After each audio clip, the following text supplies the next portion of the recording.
And I will get my presentation started.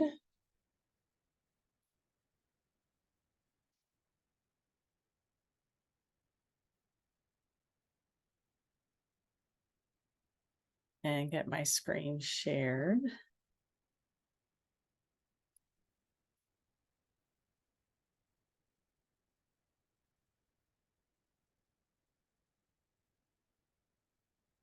Okay, you should be seeing my presentation now. If for some reason you're not, just let me know, but I think everything is up and running. So again, I'm Becky. I'm from TCCSA. I started here in February of this year. I'm kind of new. I'm the operations manager. And previously, before thanks Anne for the thumbs up.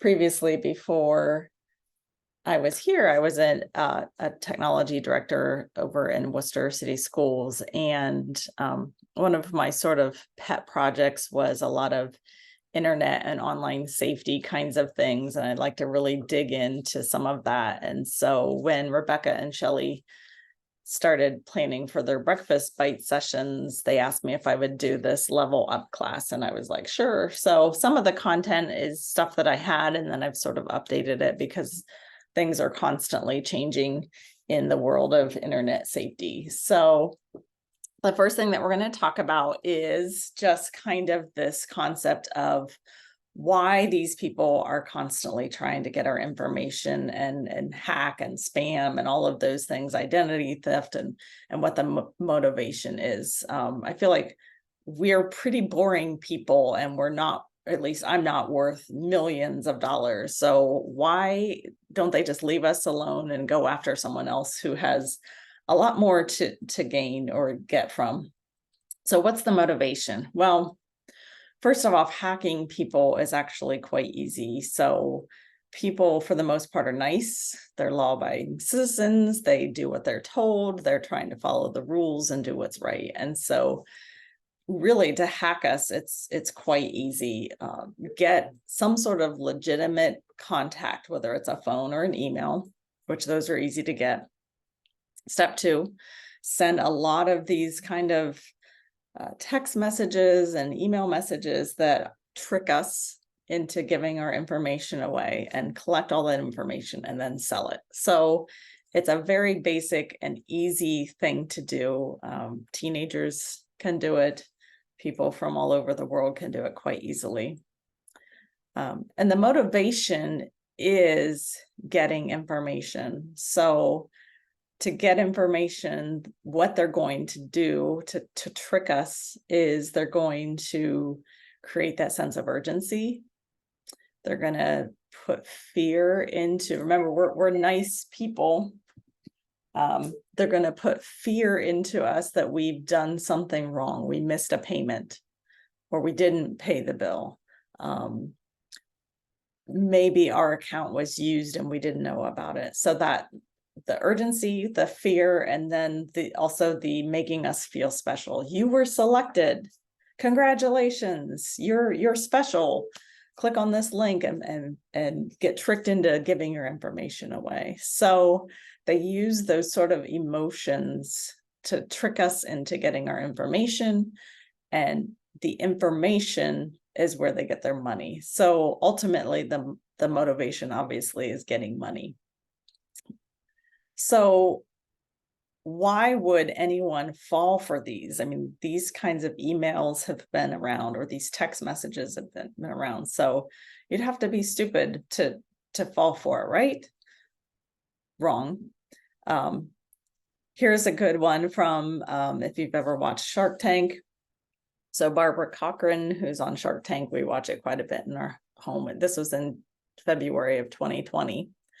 So, typical email scam that we all get, was sent to her bookkeeper, and she lost $400,000 in just one of those typical standard emails that go around. So it happens to everyone. And then this one you might remember a little bit. This was in spring of 2021, when the Colonial Pipeline attack happened. And if you were trying to travel for spring break in 2021, it might have affected you, where gas stations were shut down along that whole pipeline.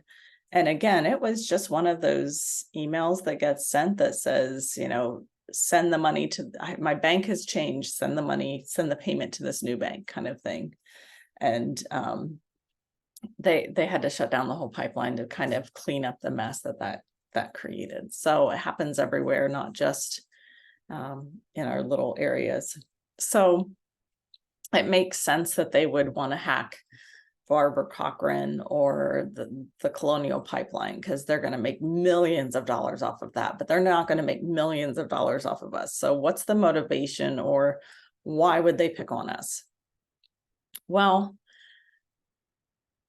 what happens is when they're hacking you and they're getting your email address or your credit card or your social security number or whatever it would happen to be, they're not just getting yours, they're getting thousands of them. So here's some just standard prices, estimates of what that is worth. So an email address is worth 70 cents. Like, who cares about 70 cents? Well, if you take 70 cents times 1,000, oh, well, that's a decent amount of money. Social security numbers. My social security number is worth a lot more than $3 to me. I would be devastated if that got out there and stolen and posted out on the dark web somewhere. So for $3, but if you have 1,000 social security numbers that you can sell, and these hackers are getting much more than just 1,000 in some cases. So it's worth a very nominal amount of money for one code or one account, but take that times the number that they're stealing. Here's some other data accounts and what they are worth. Notice that health records are worth quite a bit because of the fact that insurance fraud is a very lucrative business.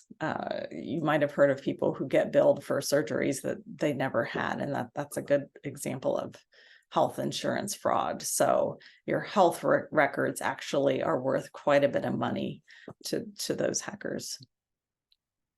So again, why would you risk, if you're going to steal someone's Hulu account and you're going to put it out there for sale on the dark web for $2.75, like that's quite a risk.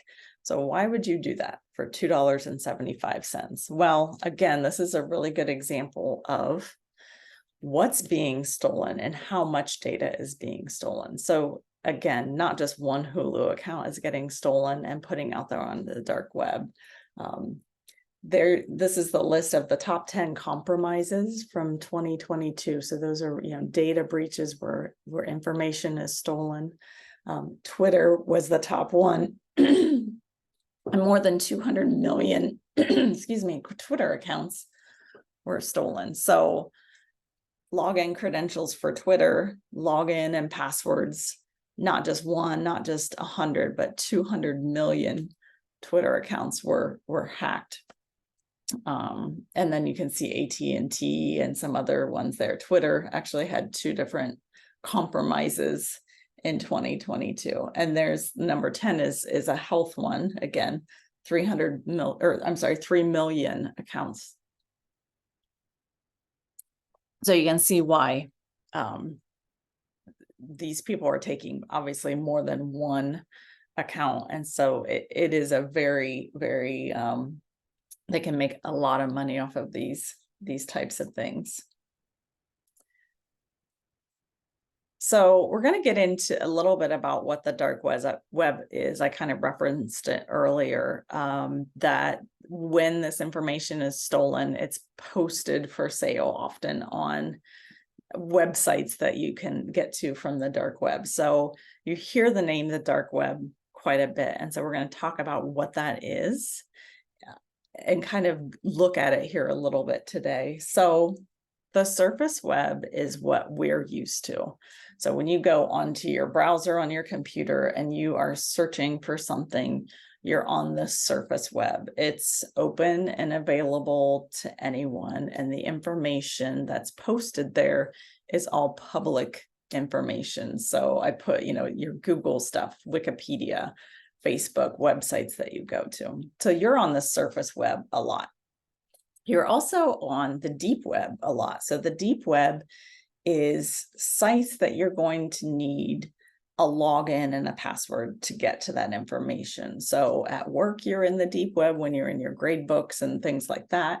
If you're in your online banking account, your medical records, anything that you have to have credentials for and privileged access for, that's the deep web. So you actually are using the deep web quite frequently as well. And that's all accessible from your Chrome or Safari or whatever browser you use on your computer. The next level down then is what we call the dark web.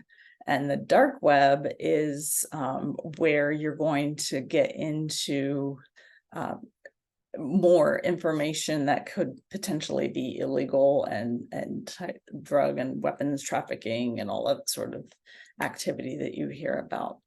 What's important to know is that all of these are accessible to everyone. The whole purpose of the dark web wasn't to sell illegal things and have illegal activity, but the purpose of the dark web was that there is a group of people that believe that the surface web is somewhat filtered, and there's a little bit of censorship going on there.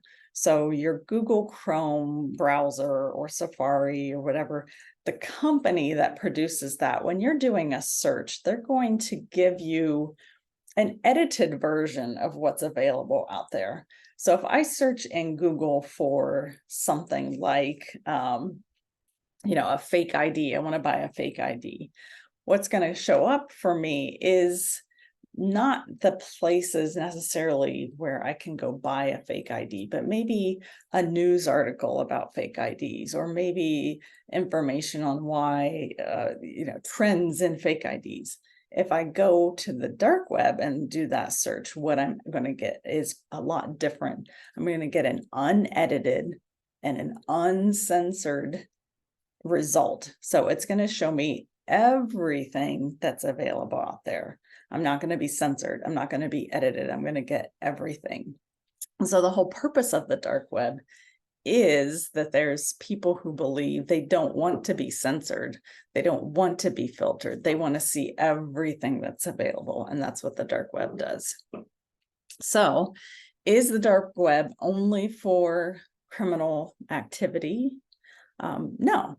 The dark web is accessible to you, and you're certainly welcome to go there and use it just like you would any other web browser. So what I'm going to do is show you a little bit about the dark web. So here's an example of a browser that is what would be considered a dark web browser. It's called Tor, T-O-R.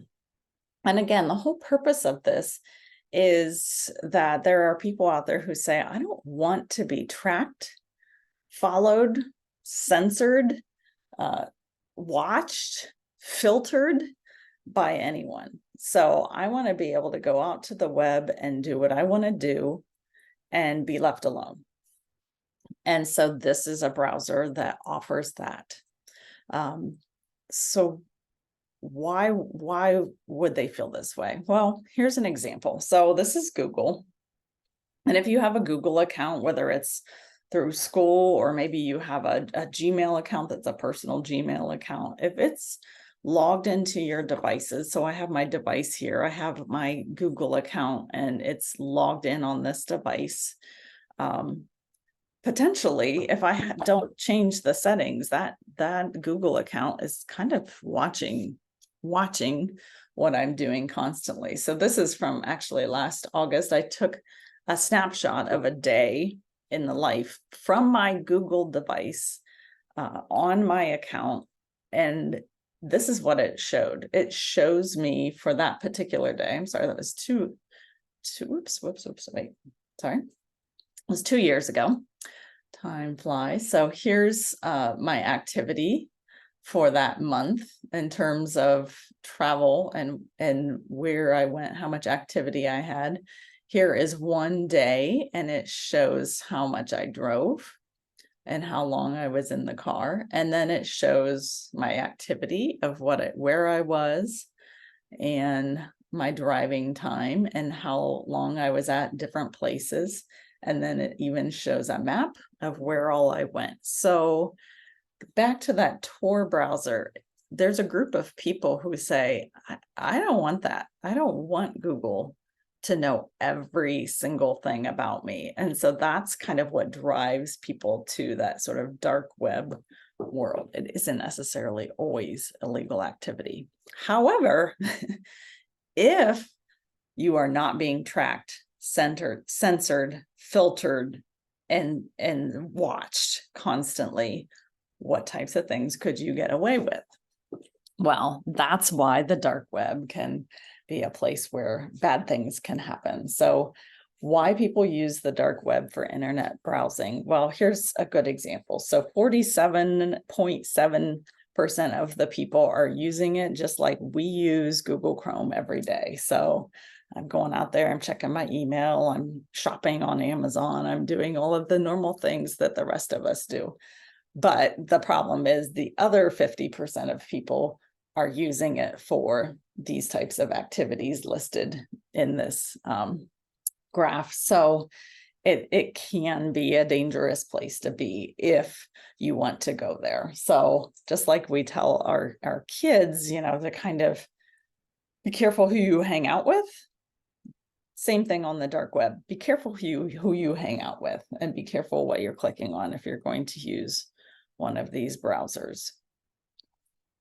So I went on the dark web. The first few slides are actually from a few years ago when I was doing this presentation, because I wanted to show what the dark web looks like. So from home, on my home computer, I have that Tor browser loaded. I don't ever use it except for when I'm getting a presentation ready like this, because of that be careful who you hang out with thing.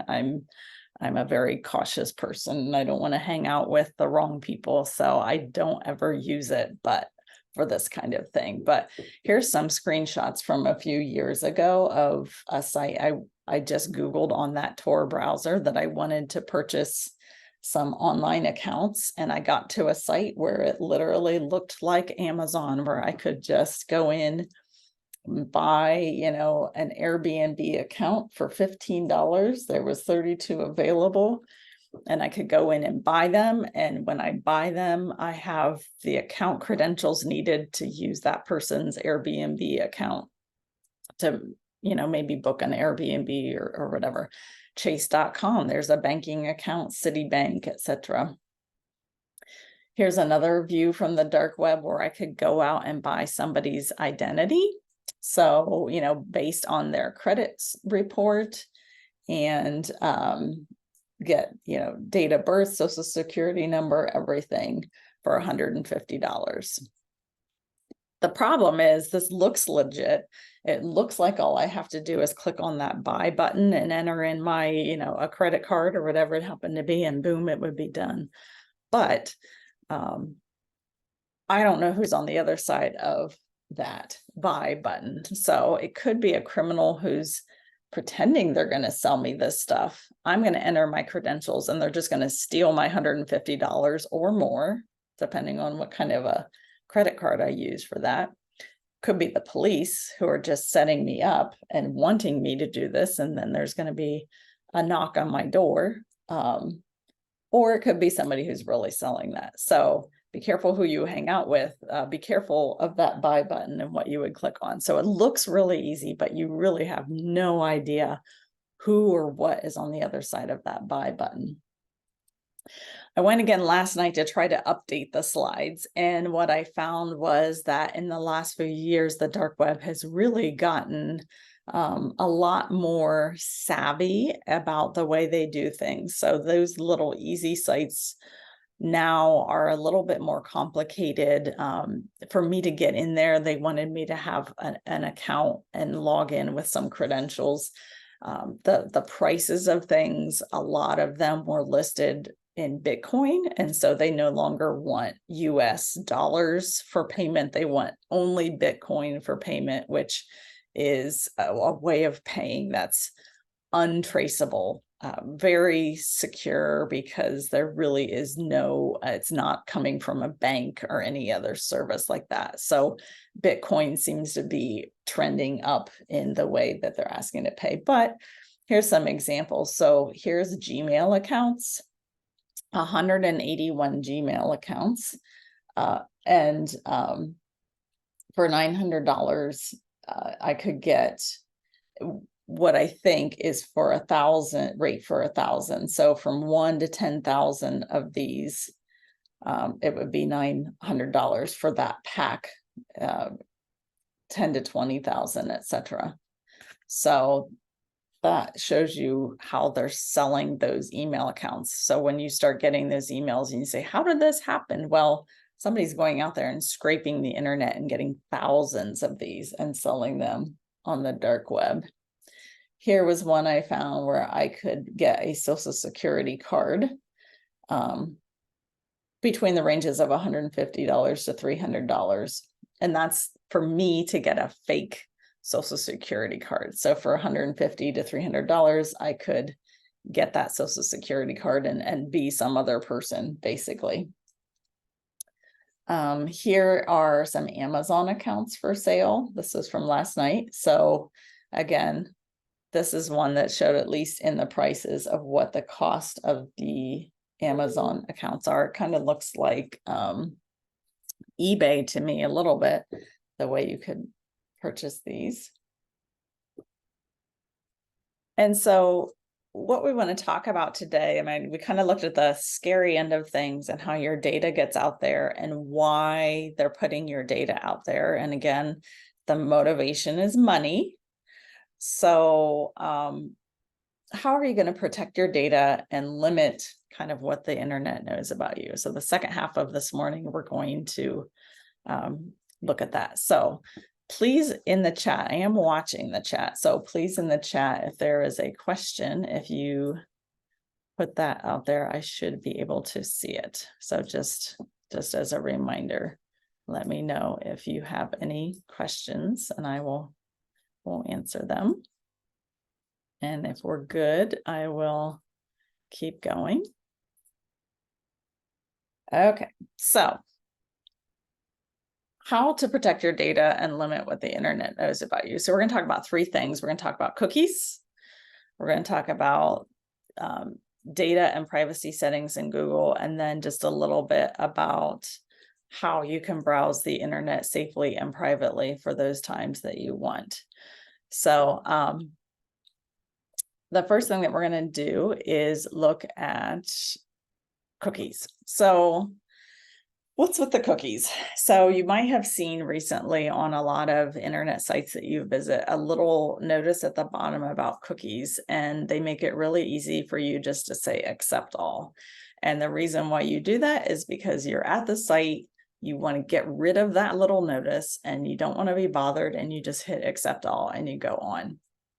So the internet cookies were actually first created in 1994. This guy here created them. He was 24 years old, and his purpose was to make what he called it memory for the web. So you go out to a website, you visit different parts of the website, the next day you go back to the same website. And he thought it would be really cool is if when you went back to that website, it would remember what you were looking at, and it would help make your browsing quicker. It might give you suggestions. It might not have to reload those pages again and wait all that time for those pages to load. You were there yesterday. It's going to remember that, and it's going to bring you right back to where you started from. You see this happen a lot if you go onto a shopping site and you're shopping for something, like you want a pair of blue suede shoes, and you're looking on Macy's for blue suede shoes. And then you go back tomorrow, and guess what? Macy's, when you go to that site, it's going to show you some blue suede shoes because you were looking for them yesterday. That's what cookies do. And that was the intent of cookies in the beginning, is to help you as an internet browser. But what happened was people started realizing that this can be a great tool for kind of pushing things towards you that are maybe things that you might be interested in. So websites started using cookies as a way to sort of target you and give you targeted ads and give you information that they think that you would be interested in. And they're doing that so that you then will perhaps make more purchases at their site, use their site more often. When I go to Amazon.com and I'm logged in, Amazon does a great job of showing me the stuff that I typically purchase. Hopefully that they'll see something and be like, oh yeah, I want that too. Click, add it to your cart. So it went from helping you to trying to make money for that site. And then it went even further. So that's first party cookies. That's coming from the site that you're visiting, those first party cookies. Then other companies said, hey, can I get you, website, to put cookies on that person's machine for my company? Well, sure, we'll do that. So then third-party cookies started, where when you visit a site, and I'll use like MSN as an example. I go to MSN and I'll look at the news stories that happen for the day. Well, on the side, I'll see ads for companies, other third-party companies on there. MSN isn't doing that, but MSN is letting these these other companies put their cookies on the site. So I'm not just getting MSN's cookies, I'm getting cookies from third party, from other companies as well. So when you're visiting sites, you're not just getting cookies from the first site, you're getting cookies from partner sites who may or may not be paying money to get access to that site and try to sell you their stuff. So cookies have become this big money-making type of thing on the web. So when you're saying accept all, you're really saying put whatever you want on my computer to sort of watch me, track me, know what my interests are, and make sure that the ads that I see and the targeted ads are things that I would like to see. So that's what the cookies are actually doing. So we're going to see an example of what internet cookies look like. So this is a little video on the right-hand side. Hopefully you're seeing the video. On the right-hand side, I'll hit play again. There we go. The left-hand side over here is MSN. The right-hand side is a scrolling list of all of the cookies and little bits of code that MSN puts on my computer. So you can see here under cookies, here's MSN.com. These are little bits of code, those little cookies. I have no idea what any of them mean. I can kind of look through them and maybe figure out what some of them are. You can see that some of them have the word cookie in them, but just one website is putting all those little bits on there. Now you have to ask yourself if it really is a scary thing. No. An illegal thing. No. Are they trying to steal my data? Not really. What are they trying to do? Make money. So they're trying to put things on that page that I'm interested in to try to get me to click on them, buy their product, buy their service, and for them to make money. So it's just like a commercial on TV. It's just customized to you. Okay. Next slide.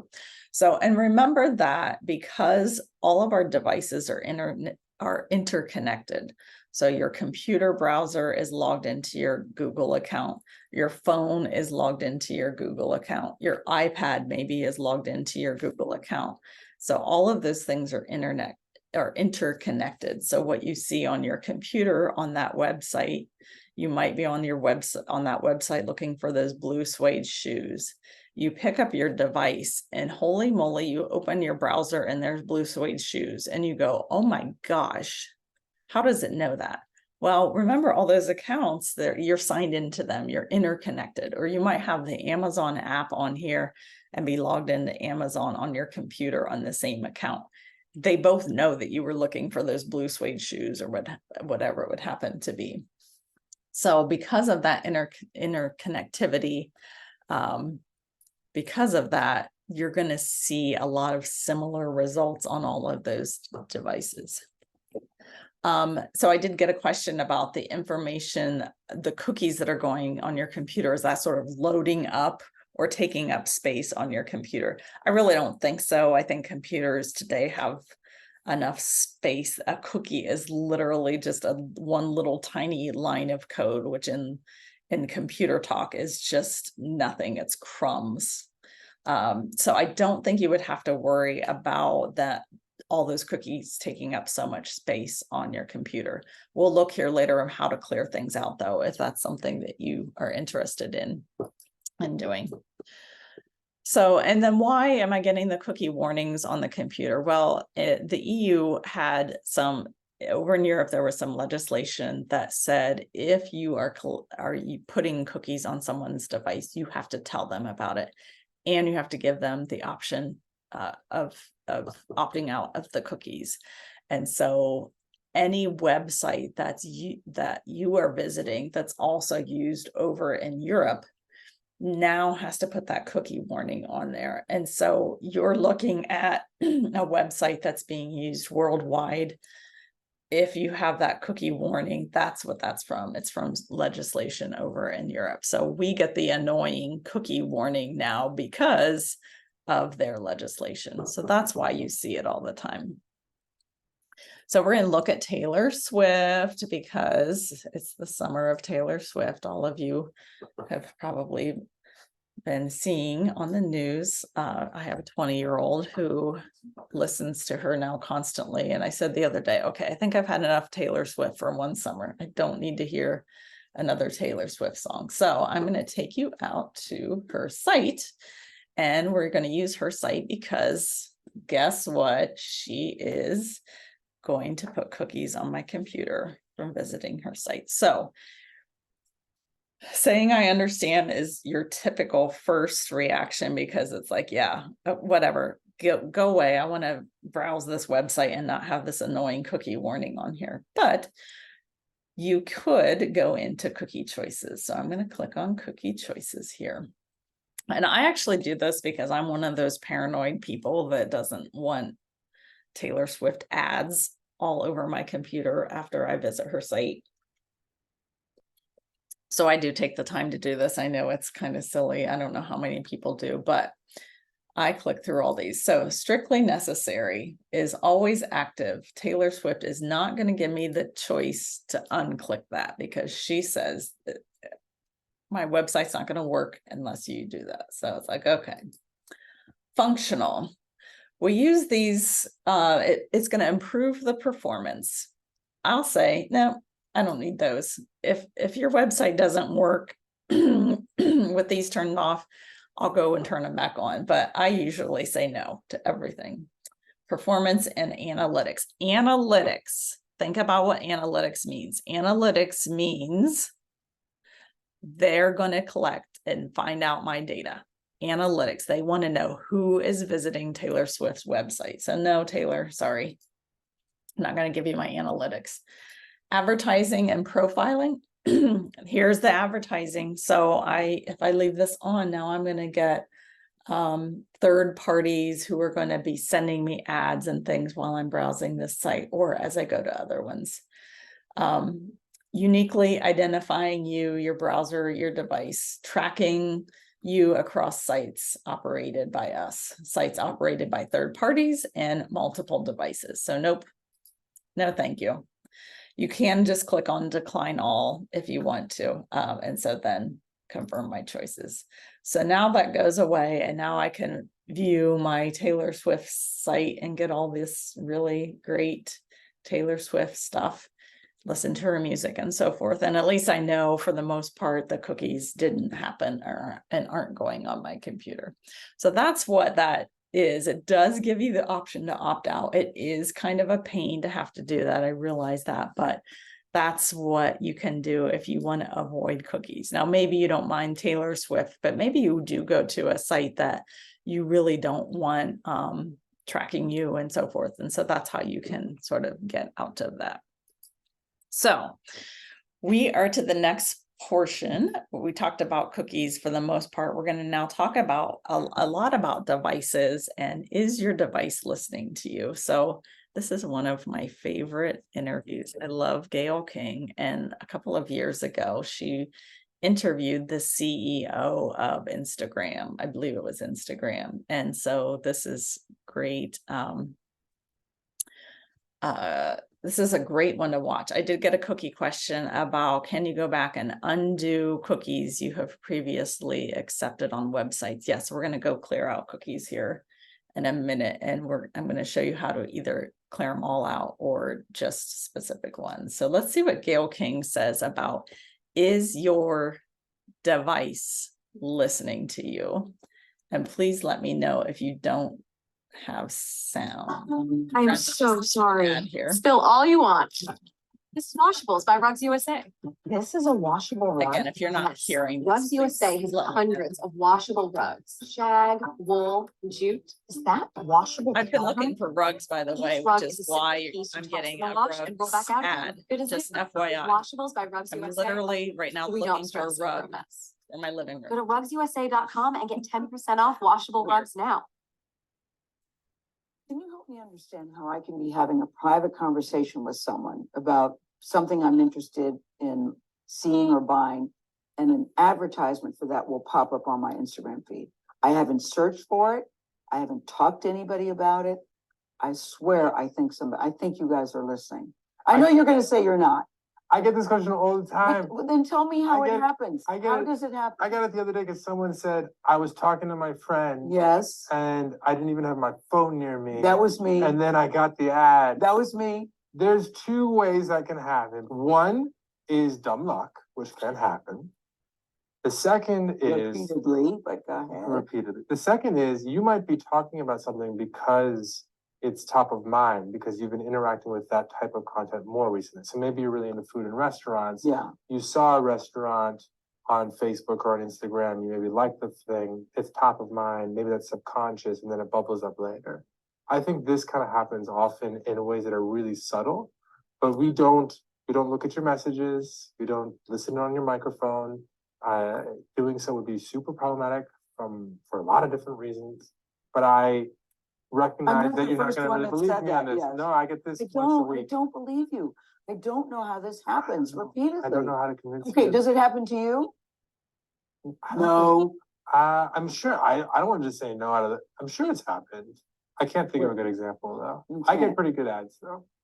I like my ads. Yeah, but I haven't searched it. I've just had a private conversation with somebody, and then it pops up right there on my Instagram. Did you maybe do something with that restaurant in this example online off of Facebook?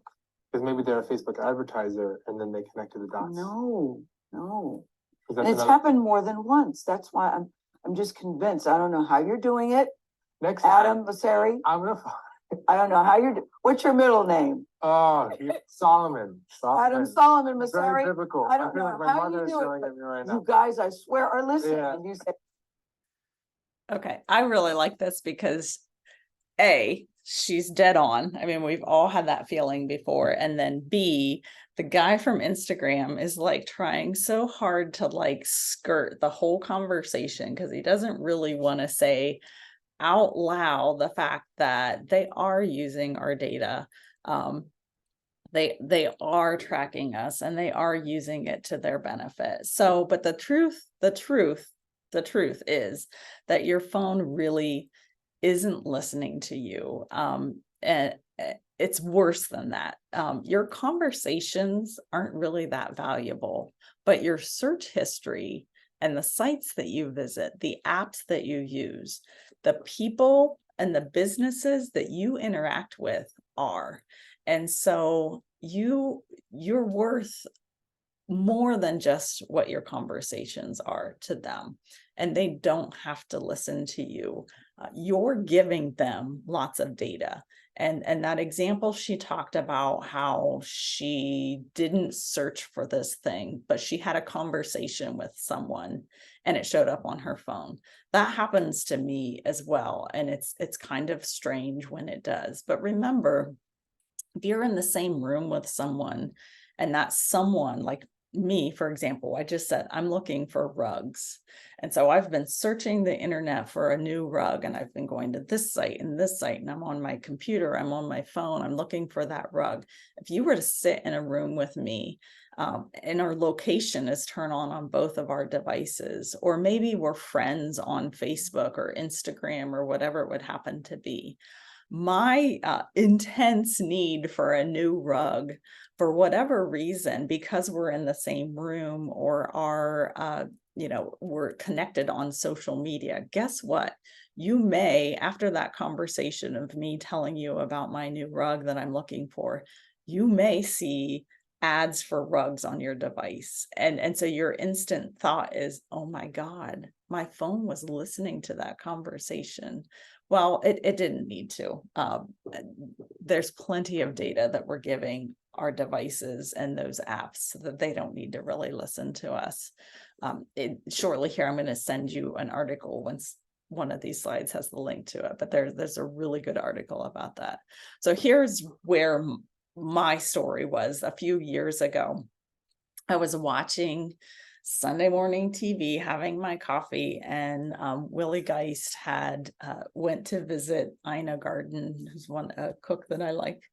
I use a lot of her recipes, and in his visit on that TV show, they were in her garden, and she was talking about her fig tree. So here is the fig tree that they were talking about. So I was watching this, which is just a normal Sunday morning, visiting Ina and her fig tree. So a little bit later, I get on my device and I use a news app that kind of curates news stories from magazines and sites and so forth. And so I happen to get on my news app and I'm flipping through the news stories, just a typical day.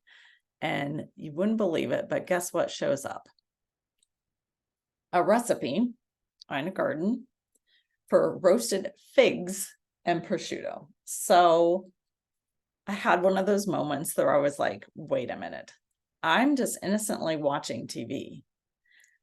I pick up my phone and now I suddenly have a recipe from the person that was on TV and the ingredient that she was having a conversation with. So is this thing listening as I'm watching my Sunday morning TV? No, it isn't. It didn't have to. Here's how it's all linked in this particular situation. So here's the show I was watching on my TV, but I use for TV, Hulu Live TV. So that's an app on my phone that I use to pick what TV show I'm watching. So Hulu knew what I was watching, what was on that episode. It then, because it's on my phone, linked to this Flipboard app that I use. And between the two of them, they have their little conversation, and boom, on my device is the recipe. So that's just one little small example of, no, my phone didn't have to listen to me. I gave it all of the information that I needed by, the apps that I use and what I selected to watch on TV. So that's a really basic example of how that happens. So in the chat, I have a link. So let me put that in there. Here is a link to an article that if you want, you're welcome to take a look at. It just kind of explains that same concept. Is your device listening to you? No, it doesn't have to. You give it plenty of information. So it's a really interesting article. I put it in a PDF form so you can download it and use it and share. Okay. Next slide. So we're going to take a look at those cookies and how to clear them out on your device. And so I'm using Chrome as an example. If you're in Safari or if you are in Edge, it would be very similar in terms of where you're going to go. If you can multitask and you want to do this along with me, you're welcome to do that. I just don't know like what device you're on, but if you want to, you can certainly open up your web browser and follow that. You're almost always going to see the cookie settings in the settings area and the privacy area of your browser. So for Chrome, you would click on Chrome in the top left of your screen and go to settings. And I have my settings here. So this is Chrome settings. You're going to go to the privacy and security area. And then a couple of things. So you do have a cookies setting that you can make for all websites that you visit.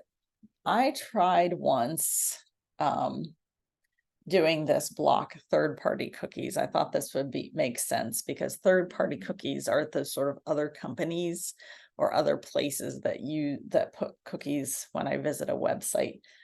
A few sites that we use for work use third-party cookies. So Progress Book is a really good example. So Progress Book uses third-party cookies. Again, remember those third-party cookies are not, it's not illegal. It's not, they're not stealing my data. It's nothing bad. It's just targeting those targeted ads and things like that that come from third-party cookies or other services. So Progress Book, I think, uses other services, not to send me ads and things like that, but to make their site work. They're using some third-party cookies.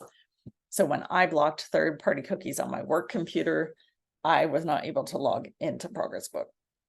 So it will kind of make things a little bit wonky sometimes for some of the sites that you visit. You could do block all cookies, but you will really struggle to use sites, a lot of websites. So what you can do is block the third-party cookies in incognito mode. And so incognito mode, we might talk about it here, but if you're unaware of that, you can choose to open a window in incognito mode.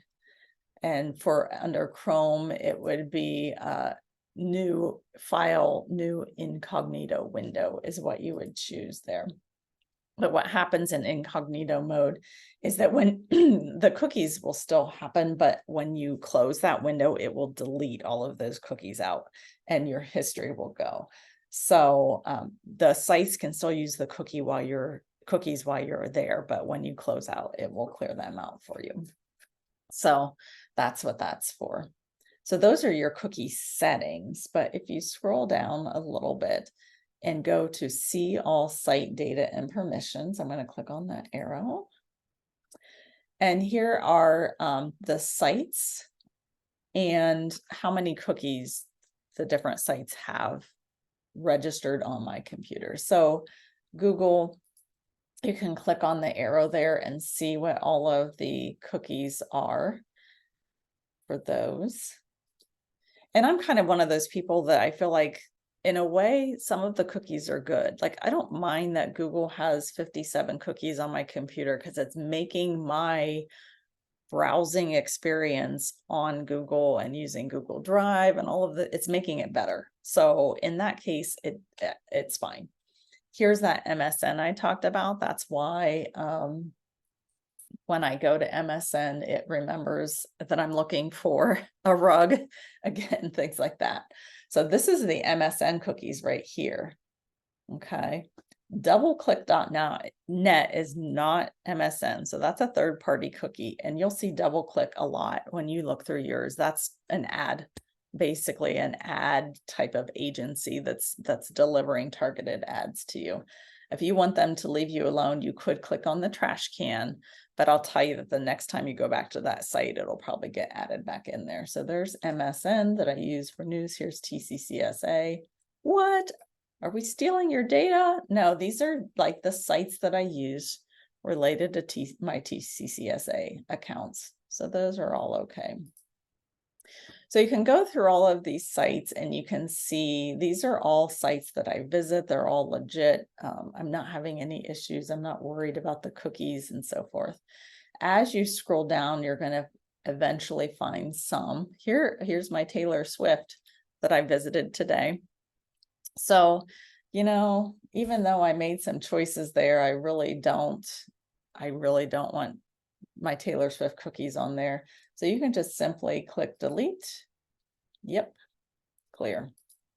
And now Taylor Swift is gone. So if you want to like one by one go through them and kind of get rid of some that maybe aren't ones that you use very often and you want to get rid of them. Here's Marriott. I was on there. I'm done with my Marriott stuff. I can just delete my Marriott cookies. So that's how to go through and see the cookies that are on your computer and then clear out any that you don't want. If you want to just clear everything out and be done, you can go back again, settings, privacy and security. You can just choose right here to clear all of your browsing data. I'm going to click on that arrow. And you can choose what data you want cleared out. You can clear history from everything, even your synced devices. So this is synced with my computer, clear everything out there. Here's your cookies. You can clear out all of the cookies.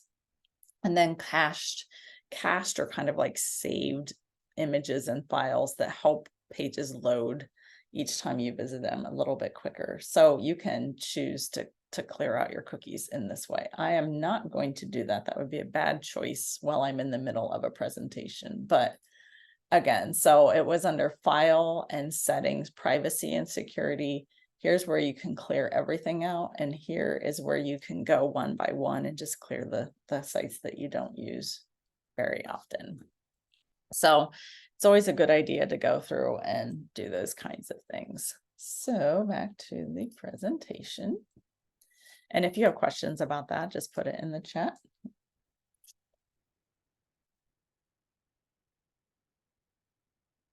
Oops. Okay, so we have covered all of the content that I had for today about kind of how to be safer. The last thing I want to do is go through how you could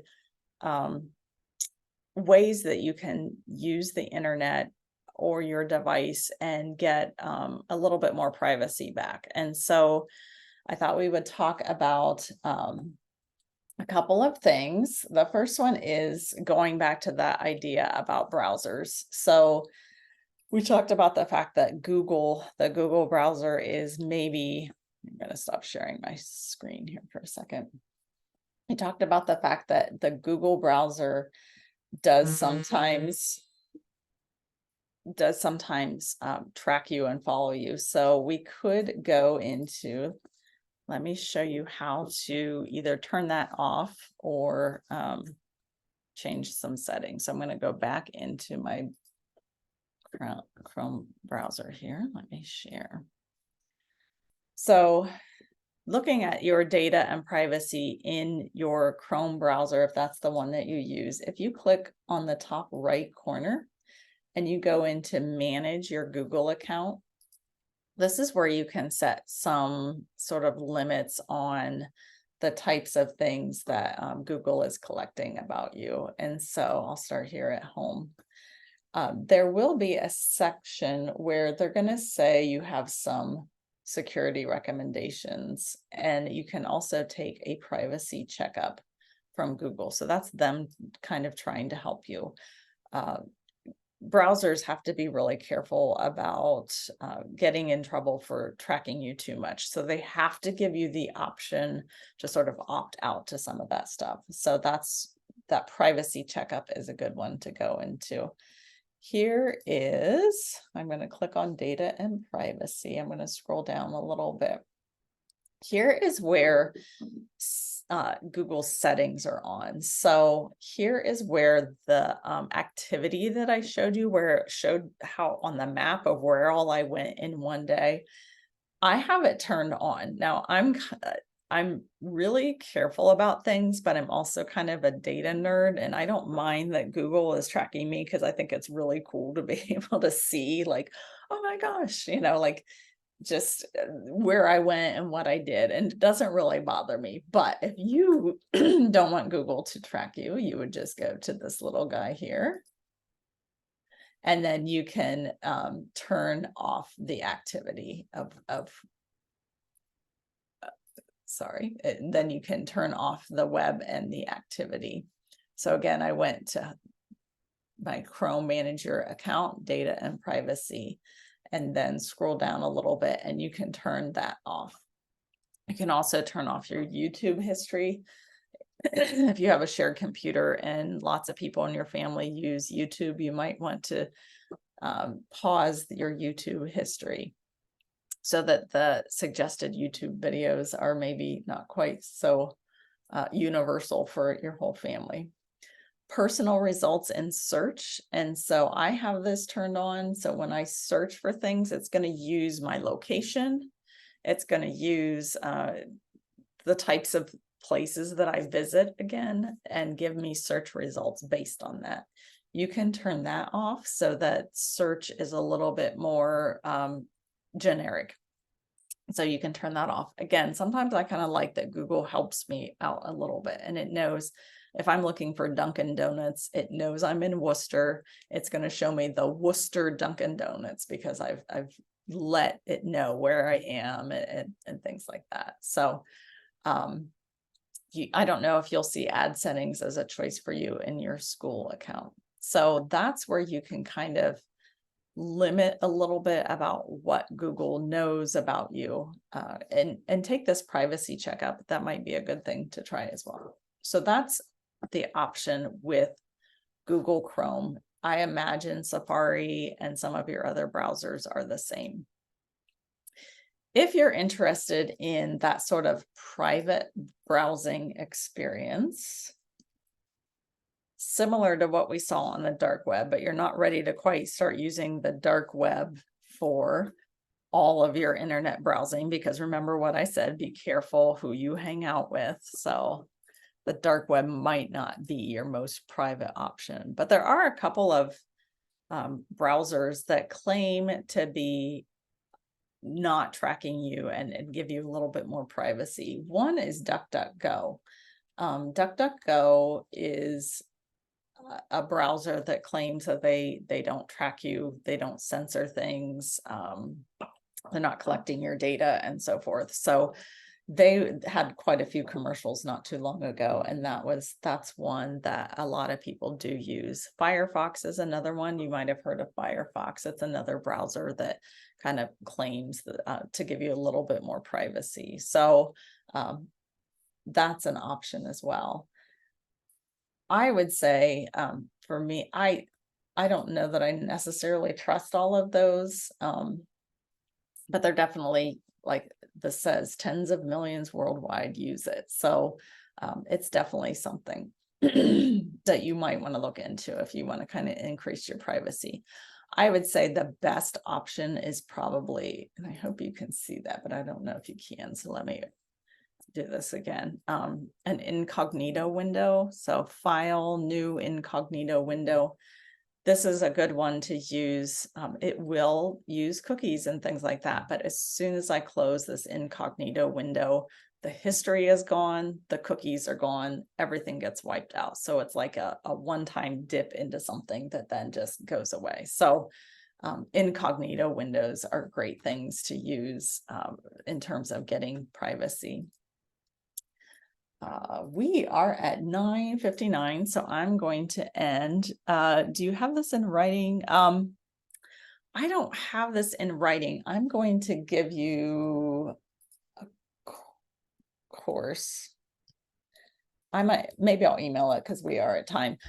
There's a course online. This was a full course that I had when I was in Worcester. It is now being offered. Northwest Ohio has taken my course and made it into an online course, and it has all of this content plus more.